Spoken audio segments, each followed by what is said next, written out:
बाणी धनी धर्मदास जी महाराज।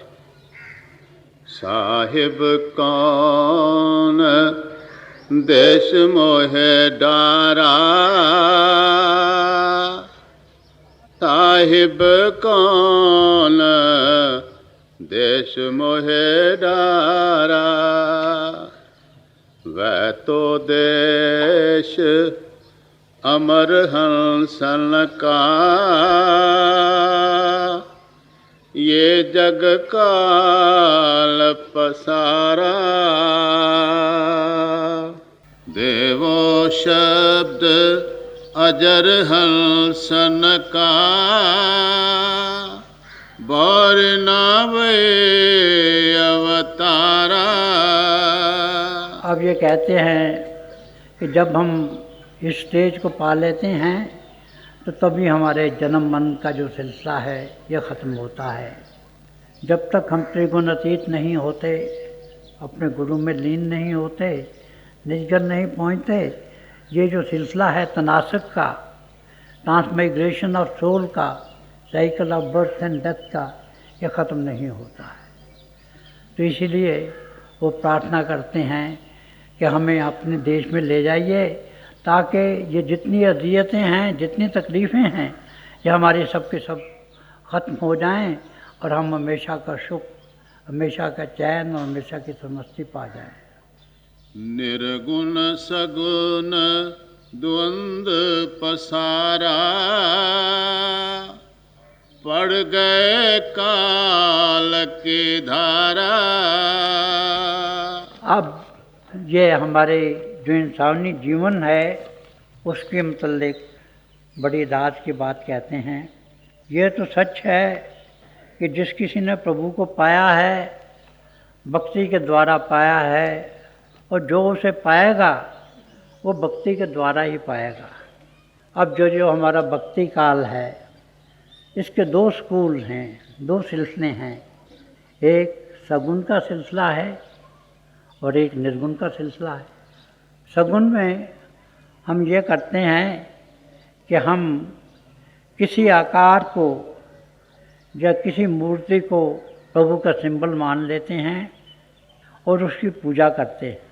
ये सिंबलिज्म की बात है, मगर सिंबलिज्म हमें बहुत दूर तक नहीं ले जाता है। इसमें हम आरती करते हैं, हाथों से आरती करते हैं, और हम अपने गले से जो हमारा स्वर है उससे परमात्मा को पुकारते हैं। हम और जितने रस्मों रिवाज हैं वो सब के सब करते हैं, और ये किसी हद तक हमारे मन को टिकाने में तो कामयाब हो सकता है।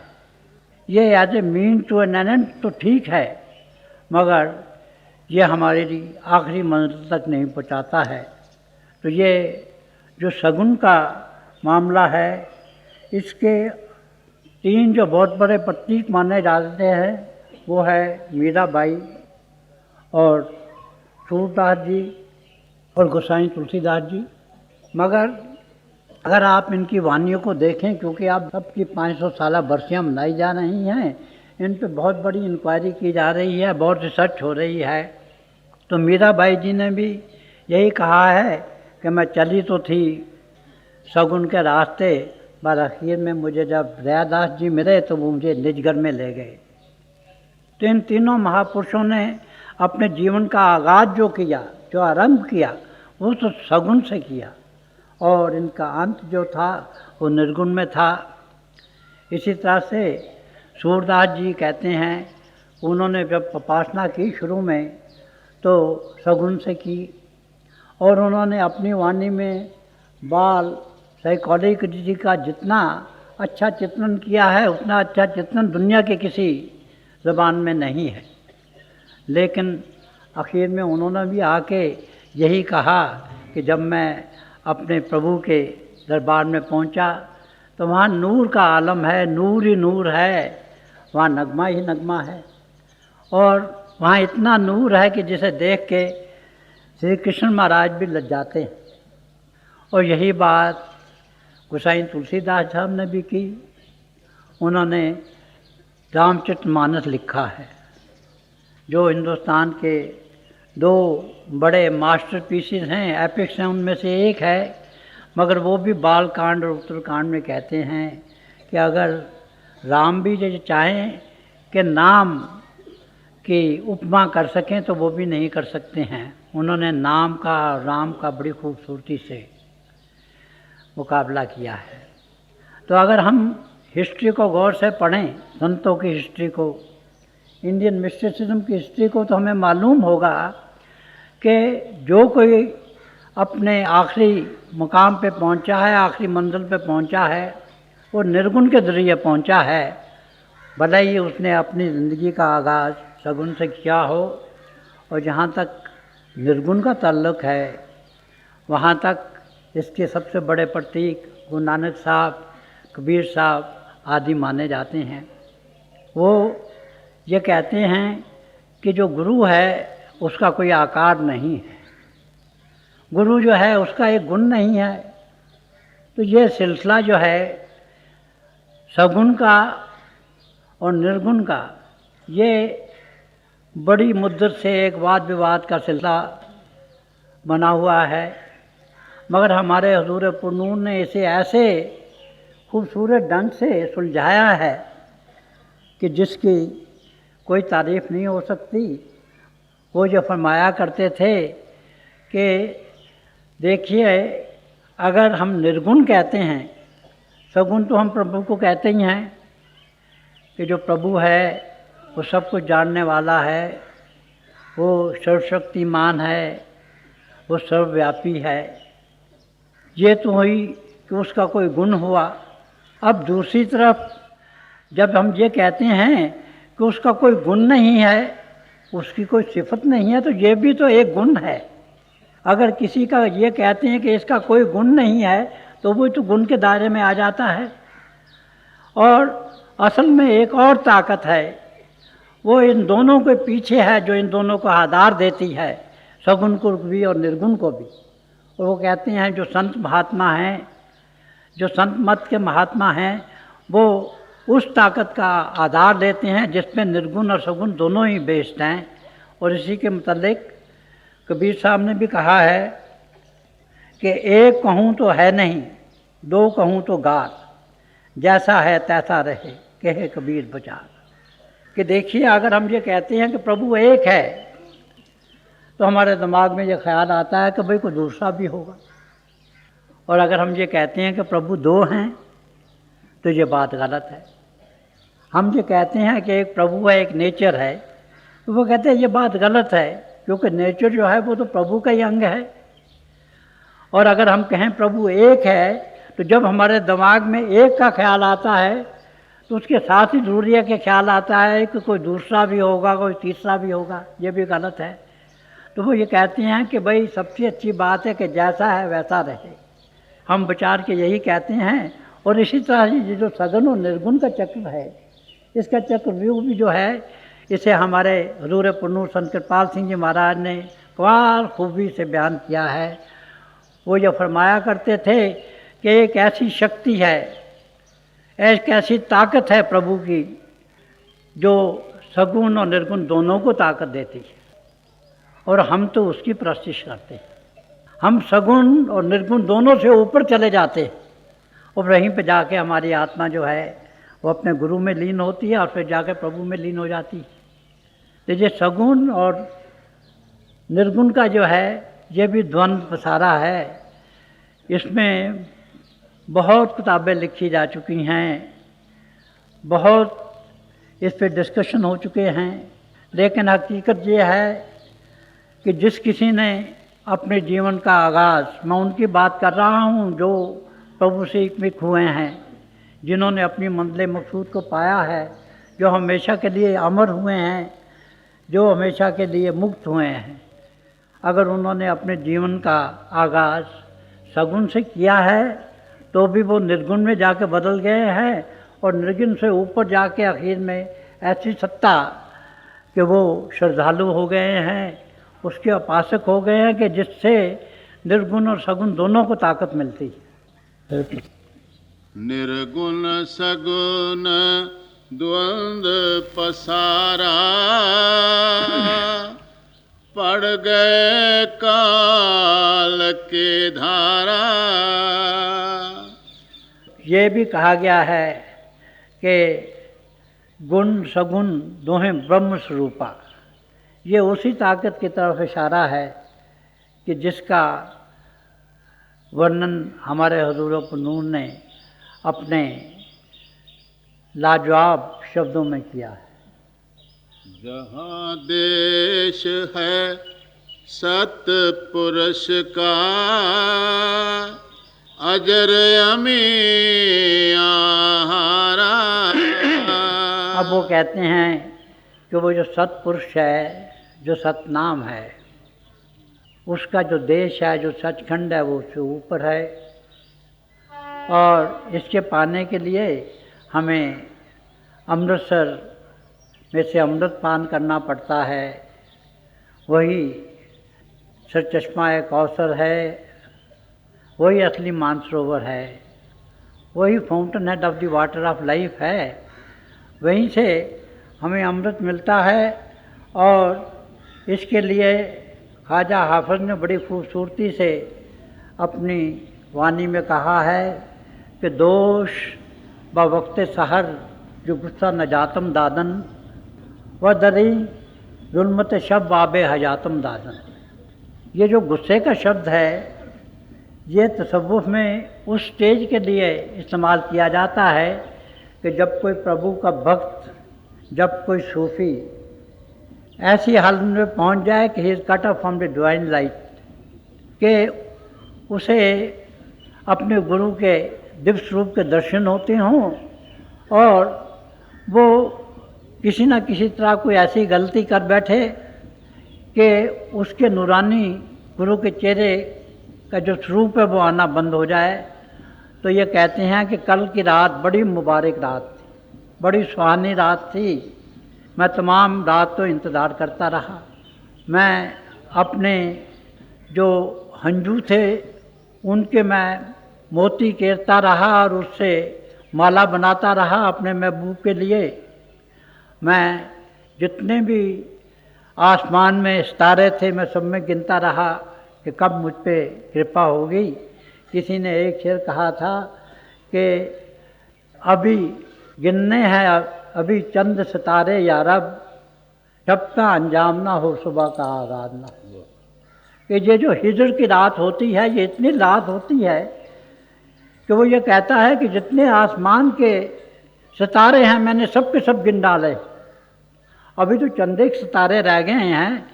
अब सुबह क्यों करते हैं, मुझे ये भी गिन लेने दीजिए और फिर अपने दर्शन दीजिए। तो अब आप देखिए कि जो हिजर की रात है, जो बिरा की रात है, वो कितनी लंबी होती है। कितने सितारे हैं आसमान में, कभी हम गिन सकते हैं। और जो हिजर की रात है, ये सबसे लंबी रात होती है इस ज़िंदगी की। तो यही कहते हैं कि रात सारी मैं हिजर के आलम में पड़ा रहा, तड़प रहा था, सिसक रहा था, मेरा अंग अंग टूट रहा था, मैं सितारे गिन रहा था। और जब सुबह का वक्त आया तो उस वक्त मुझे अपने गुरु ने दर्शन दे दिया। जब सुबह के वक्त अंधेरा था, सारी दुनिया के लिए अंधेरा था, मगर मेरे अंतर मेरा जो दिव्य स्वरूप वाला गुरु है, जो नूरानी चेहरे वाला गुरु है, जो रेडिएंट फॉर्म वाला गुरु है, वो अपीयर हो गया था। और ये कोई अजब बात नहीं है। तो तसव्वुफ में ये कहा जाता है कि वहाँ आफ़ताब नीम शब की बात की जाती है। असली जो सूफ़ी है वो वही है जो आफ़ताब नीम शब को देखे। आफ़ताब कहते हैं सूर्य को, नीम शब कहते हैं आधी रात। कि असली सूफ़ी वही है जो आधी रात को जब अंधेरा गुप्त होता है उस वक्त सूर्य देखे। क्यों? वो बाहर के सूर्य की तो बात नहीं करते हैं। हम तो अपनी महदूद अकल से समझते हैं, सीमित जो हमारी विद्या है उसके लिहाज से अंदाज़ा लगाते हैं। मगर जो सूफ़ी है वो तो अकल के दायरे से परे है, वो तो टाइम एंड स्पेस से दायरे से बड़े है, वो वक्त व मकान से आज़ाद है। और वो तो जिस वक्त चाहे उस वक्त सूर्य देख ले, आधी रात को चाहे सुबह चाहे सूर्य देख ले, क्योंकि सूर्य तो अंतर में है। ये बाहर का सूर्य जो है ये तो प्रतिबिंब पर प्रतिबिंब है, ये तो रिफ्लेक्शन ऑफ रिफ्लेक्शन है। जो असली सूफी है वो तो अपने अंतर देखता है, वो आफ्ताब नीम शब को देखता है, आधी रात को देखता है। और यही वाक़या हमारे मुर्शिद आज़म रूट बाबा सामन सिंह जी के साथ भी हुआ। जिन दिनों में वो जिस्मानी अपने अंदाज से बीमार थे, तो एक रात को फरमाने लगे कि देखिए कितना सूरज चढ़ा हुआ है। तो उनके इर्द गिर्द जो उनको अटेंड कर रहे थे वो तो बेचारे मेरी तरह से महदूद थे, लिमिटेड थे, अकल वाले थे। वो तो अकल की जंजीरों में बंधे हुए थे, वो तो जुनून को जानते नहीं थे, इश्क को जानते नहीं थे। उन्होंने ये कह दिया कि इन्हें डिलीरियम हो गया है, सरसाम हो गया है। तो वहाँ हमारे हजूर पुनूर संत कृपाल सिंह जी महाराज पहुँचे, तो उन्होंने कहा भाई क्या बात करते हो, ये तो जब चाहे ये सूरज को देख सकते हैं, खुद भी देख सकते हैं, हमें भी दिखा सकते हैं। ये तो आफ्ताब नीम शब की बात कर रहे हैं और आप इन्हें डिलीरियम बता रहे हैं। अब जो वलीरा वली में शनासद कि एक सतगुरु को दूसरा सतगुरु ही पहचान सकता है, तो हजूर बाबा सामन सिंह जी को अगर कोई पहचानने वाला था तो वो हमारे हजूर पुनूर संत कृपाल सिंह जी महाराज पहचानने वाले। तो यही कहते हैं हाफिज़ के दोष बवक्त सहर जो गुस्सा नजातम दादन, कि रात को सारी रात मैं तड़पता रहा। सुबह के वक्त मुझे अपने सतगुरु ने जबकि अंधेरा था दुनिया में तो अपना नूरानी चेहरा दिखाया, मुझे सूर्य के दर्शन कराए और दरी जुल्मत शब आब हयातम दादन, और ये जो रात थी अंधेरी उसमें उन्होंने मुझे अमृत पिलाया। ये भी जो अमृत है, जो आब हयात है, उसके मतलब हमारे जो आलम और फाजल हैं मुझे बताते हैं कि जब हम आब हयात के सरचश्मे पर पहुँचते हैं दुनिया में, अगरचे आज तक किसी को मिला नहीं है, सिकंदर ने भी कोशिश की थी, नाकामयाब रहा, तो वो एक बहुत हम अंधेरे के आलम में से हमें गुजरना पड़ता है। तो वह अंधेरे का आलम यही है जो हम दिफ चिप्सू पे आप देखते हैं, और इस अंधेरे के आलम को कोई जो पूर्ण मुर्शिद होता है वही हटा सकता है। तो कहते हैं कि वो रात का जो अंधेरा था उसमें मुझे आब हयात दिया गया, अमृत दिया गया। मेरी आत्मा से जितने भी जे उस पर गलाफ चढ़े हुए थे स्थूल सूक्ष्म कारम के, उसके अलावा 25 प्रकृति मोह और माया, इस सब से वो आज़ाद हो गई और आज़ाद होकर वो ऊपर चली आई। और ये जो इश्क का मामला है ये भी रोशनी का मामला है। अकल और इश्क हमेशा ही झगड़ा रहा है। दुनिया वाले जो होते हैं, लिटरेरी आदमी होते हैं, इंटेलेक्चुअल आदमी होते हैं, विद्वान होते हैं, वो तो अक्ल की बात करते हैं और अक्ल का रास्ता जो है अंधेरे का रास्ता है। मगर बुल्ले शाह जैसे यही कहते हैं कि हमें तो इश्क का एक लफ्ज़ ही चाहिए, हमें तो अक्ल के दीवान नहीं चाहिए। मेरा एक शेर है कि जुनून तलाश करे जुल्मत खरीद से कहो, जुनून किरण है, किरण के सिवा कुछ और नहीं। कि जुनून कहते हैं एक इश्क की स्टेज होती है, इसके एक और ऊपर की स्टेज है जिसे हम मैडनेस इन लव कहते हैं। जब हम अपने गुरु पे फरेफ्ता हो जाते हैं, उस पे हम बार बार कुर्बान होते हैं, तो ये वो स्टेज है।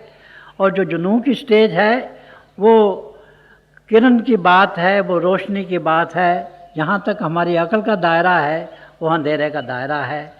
तो यही हमें बताया जा रहा है कि हम उस वो जो अंधेरा है हमारा सब दूर हो गया है, काम क्रोध लोभ मोह अहंकार और माया का अंधेरा, और जो सचखंड की रोशनी है, जो अनामी की रोशनी है, जहाँ नूर ही नूर है, जहाँ नगमा ही नगमा है, हम वहाँ पहुँच गए हैं। जहाँ देश है सतपुरुष का, अजर अमे आहारा। और इसी बात को शम्स तमरीज़ ने भी अपने अंदाज में कहा है, जब मुसलमान मर जाते हैं मेरे भाई, तो उन्हें कब्र में लिटा दिया जाता है और ये कहा जाता है कि जब आखिरत का दिन आएगा तब तक तो वो अंधेरे में रहेंगे, उसके बाद वहाँ रोशनी होगी। मगर शमस तब्रीज़ ने यह कहा है कि यह बात सही नहीं है। जो खुदा का बंदा होता है, जो सूफ़ी होता है, उसके मतलब उन्होंने कहा है कि ई ना मर गए हाँ कि दर गौरे रवि, बल्कि आज जुल्मत हुए नूरे रवि, कि ये मेरी जो मौत है ये ऐसी मौत नहीं है कि जिससे आप कब्र में चले जाएंगे। मेरी मौत तो ऐसी है कि जिसमें आप अंधेरे से रोशनी की तरफ चले जाएंगे। और उन्होंने ये भी कहा था कि जब मेरा जनाजा निकले तो उसके बाद कोई रोए नहीं, उसके बाद सब प्रभु के लोग आराधना करें, वाह वाह करें, हंसते जाएं, गाते जाएं, प्रभु की सरमस्ती में सरशार होते चले जाएं। तो ये उन सूफियों की बात है, उन संतों की बात है कि जिन्होंने ज़िंदगी और मौत के महिमे को इसी ज़िंदगी में सुलझा दिया है। जहाँ देश है सतपुरुष का,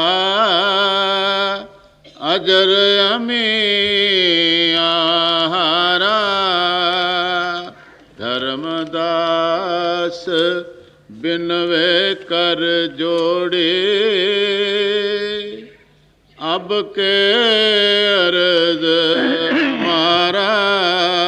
अब अंत में धर्मदास जी ये प्रार्थना करते हैं कि आप मेरी ये अरदास कबूल फरमाइए, मुझ पर बख्शिश कीजिए। ये जो रूहानियत का रास्ता है ये बख्शिश का रास्ता है, ये नज़र करम का रास्ता है, ये कर्म का रास्ता नहीं है। और जितने भी सूफ़ी हैं वो अपनी हिम्मत पे, अपने अमल पे इतना जोर नहीं देते हैं, वो नज़र करम पे जोर देते हैं, क्योंकि ये जो अमल है ये भी नज़र करम की देन है। जैसे पहले प्यार जो है वो गुरु के दिल में पैदा होता है, इसी तरह से ये जो पहली आग बनती है वो गुरु नज़र करम करता है, नज़ो नज़र निहाल करता है।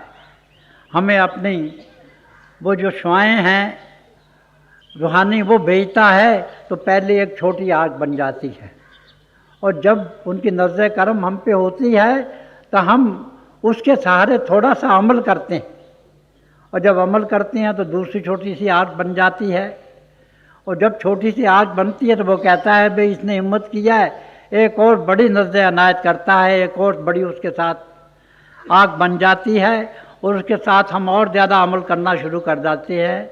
इसी तरह से गुरु की नज़र करम की और हमारे अमल की ये छोटी छोटी आग बनती चली जाती हैं, और आखिर में वो जो दायरा है वो कंप्लीट हो जाता है।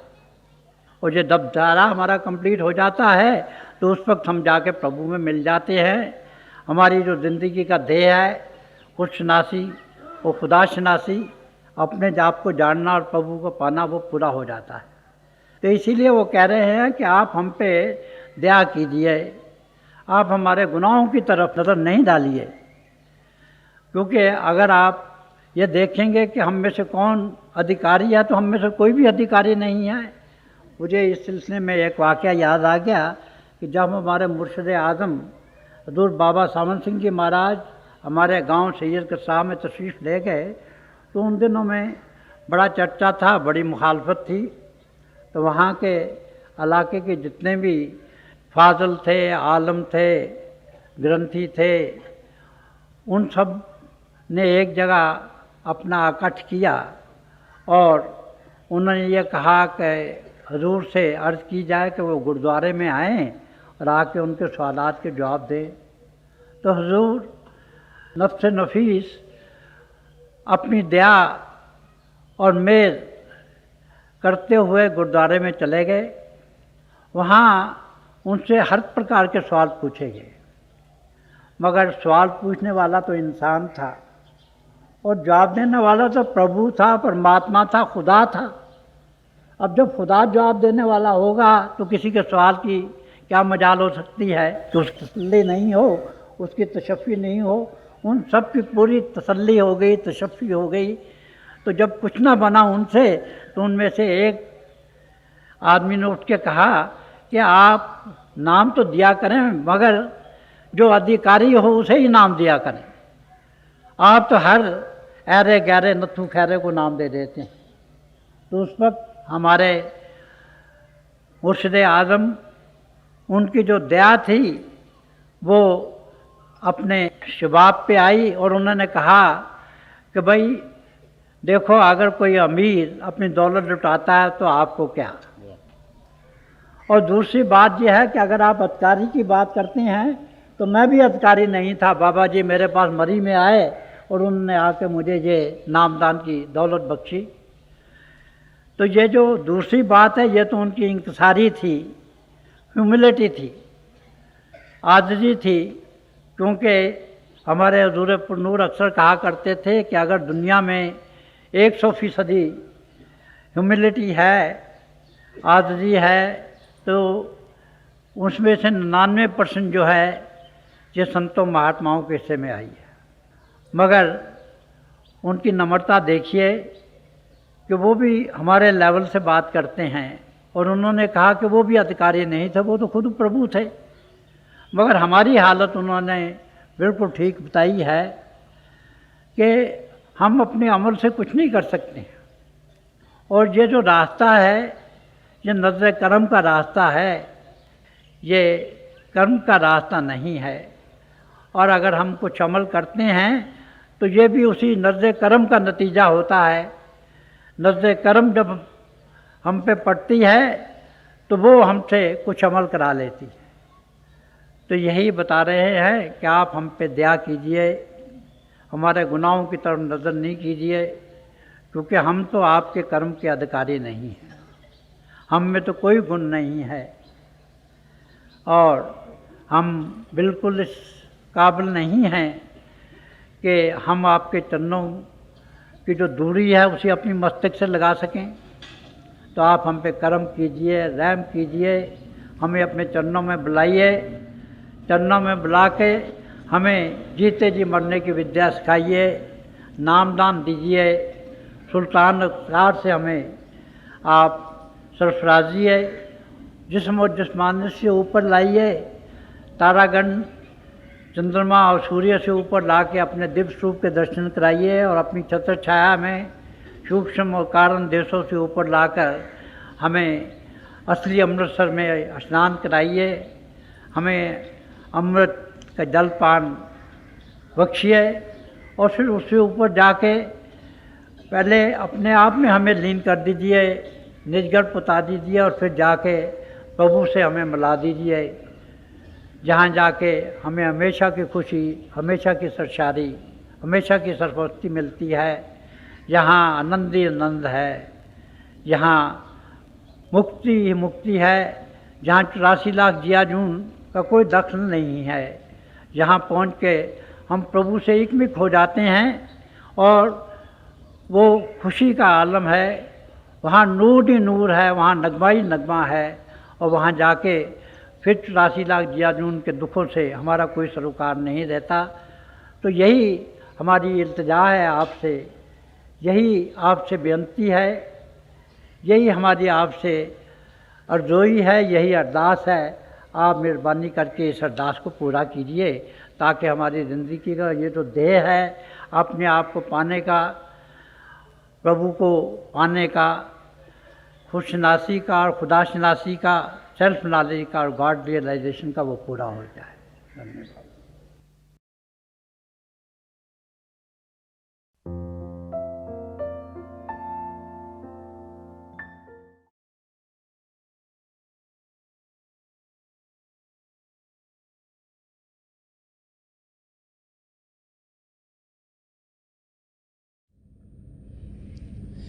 प्यारे भाई और बहनों, अभी हम सब दयालपुर संत दर्शन सिंह जी महाराज की दिव्य वाणी सुन रहे थे।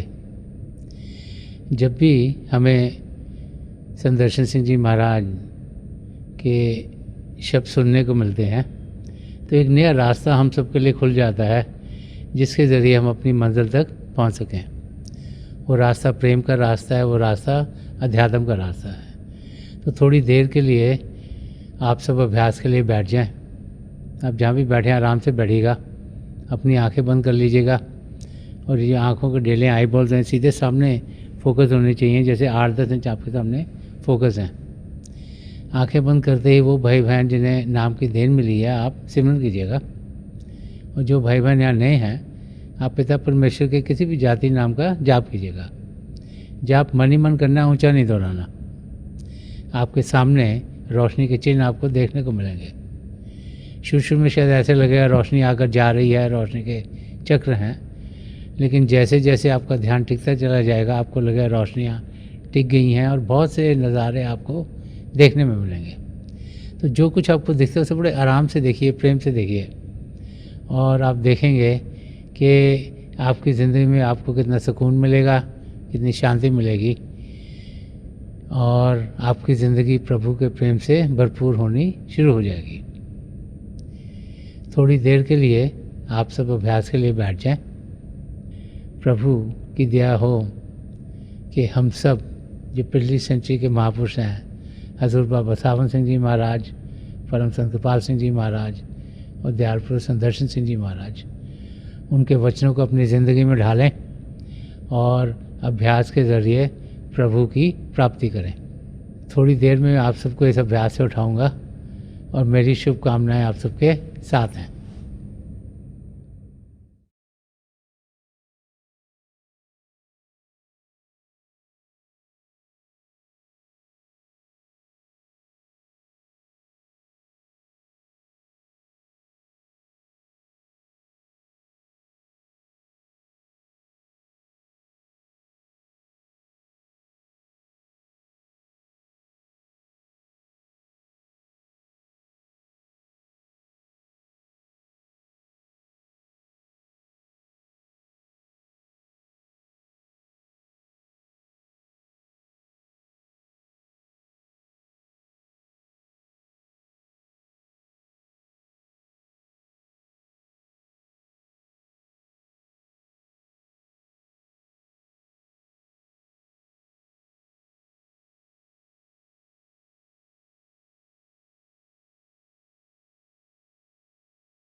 छोड़ दीजिए जी।